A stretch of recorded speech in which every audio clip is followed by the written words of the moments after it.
knowledge. The word Gnostic comes from the Greek word gnosis, meaning direct knowledge or inner knowing.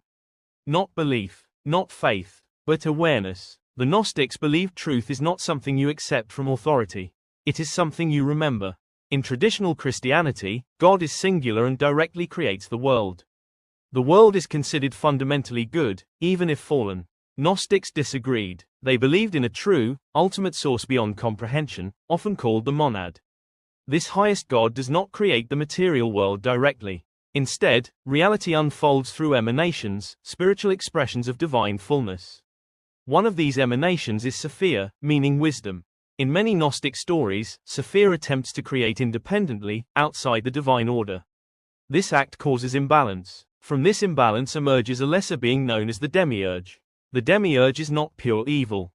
He is ignorant. He believes he is the only God. According to Gnostic belief, the demiurge creates the material world. Because his nature is flawed, the world he creates is flawed as well. This is where Gnosticism sharply diverges from traditional Christianity. To the Gnostics, the material world is not a divine gift. It is a prison. The demiurge does not rule alone. He is assisted by entities called archons. The archons govern the material cosmos and maintain ignorance, fear, and illusion. Their power is not only physical, but psychological. They rule through deception. Human souls, according to Gnosticism, originate from the higher divine realm. Each person carries a spark of the true God within them. But this spark is trapped in matter, memory erased. This is where Jesus enters the story. In traditional Christianity, Jesus comes to die for sins. In Gnosticism, Jesus comes to awaken humanity. He is a revealer, not a sacrifice. A teacher who brings knowledge of our true origin. Salvation is not achieved through blind faith. It is achieved through awakening. Much of what we know about Gnosticism comes from texts discovered in Egypt in 1945, known as the Nag Hammadi writings.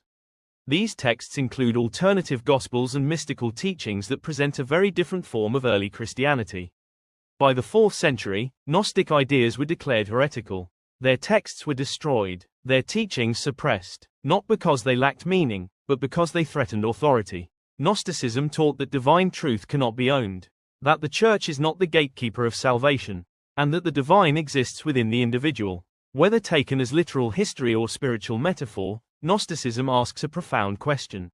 What if the problem is not humanity, but the world we were born into?